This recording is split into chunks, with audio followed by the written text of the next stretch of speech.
This episode, we will focus on Lenin and the Great October Revolution. In this slide, we see several images of Vladimir Ilyich Lenin, who came to be the father of the revolution, the leader of the radical Bolshevik Party. Lenin is the man who brought communism to Russia.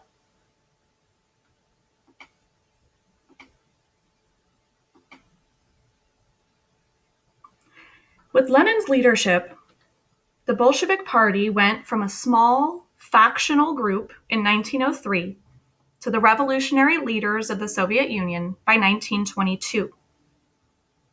Lenin's real name, again, is Vladimir Ilyich Ulyanov, and he went by Lenin. He was exiled in 1898 for forming Russia's first Marxist party. He lived the next 19 years in various European countries, meeting with Russia's many political exiles, discussing and arguing the finer points of Marxist revolution in Russia. At the 1903 Party Congress, which was held in Brussels and London, the Bolshevik Party split into Lenin's faction, the Bolsheviks, meaning majorityists, and the Mensheviks, meaning minorityists.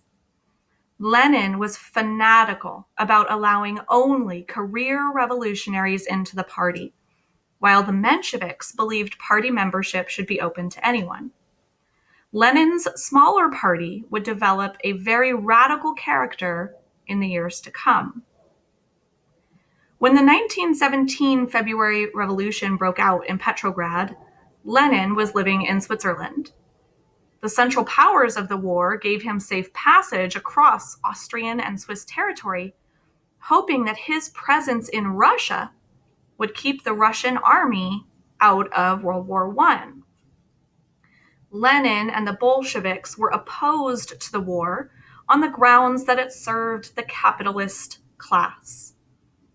Lenin's train pulled into Petrograd on April 3rd, 1917, and he immediately began denouncing the provisional government and calling for all power to the Soviets of workers, peasants, and soldiers, peace, land, and bread. Lenin was calling for land for the peasants, peace for the soldiers, and bread for the workers. Lenin's oratorical abilities served him well in the chaotic atmosphere of Petrograd. His emotional speeches and bold denunciations gained the Bolsheviks many supporters among the common people. But he did alienate his small but dedicated party from Kerensky, the cadets, and even many of the Mensheviks, his fellow Marxists. The provisional government had planned a nationwide election in late November that would choose a new government for Russia. Lenin knew he had until the election to seize power from Kerensky, pull Russia out of the war, and begin the establishment of a Marxist state. In early July, an aborted Bolshevik revolt forced Lenin into hiding in Finland. In his absence, Leon Trotsky, a former Menshevik, assumed control of the Bolshevik militia known as the Military Revolutionary Committee, or Red Guard. Of all the revolutionary forces in Petrograd, the Red Guard was the best trained and organized.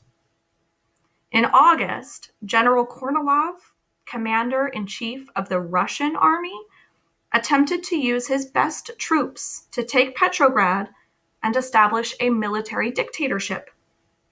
Kerensky had to turn to the Petrograd Soviet for help, which in turn had to ask the Red Guard for defense.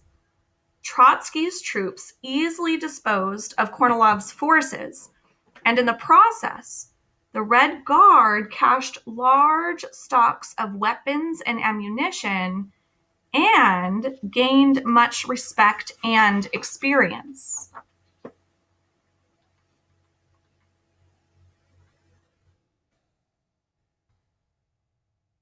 So why did the Duma and the provisional government fail? Well, there are several reasons. Part of the equation is that the provisional government decided to stay in World War I, which was wildly unpopular. A second reason is that the Duma and the provisional government had the responsibility of actually governing the country, but it was the Soviets who enjoyed popular support. And third, the Soviets had a catchy slogan: peace, land, and bread.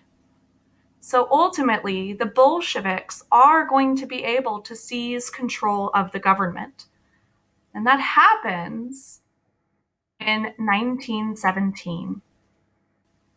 The Russian Revolution began on October 25th, 1917, without much fighting or demonstration. Lenin had returned from hiding in Finland 3 weeks earlier, and despite some problems with leading Bolsheviks, he had assumed control of the planning for a coup. Kerensky and the provisional government were fully aware that the Bolsheviks planned on some sort of uprising, but they were confident it would be easily put down. As it turned out, soldiers and civilians alike were so tired of the political confusion, the war, and the sense that nothing was happening that when the Bolsheviks staged their takeover, most people were relieved. By nightfall on October 25th, Trotsky's troops had seized most of Petrograd without a fight. Lenin proclaimed a Bolshevik state.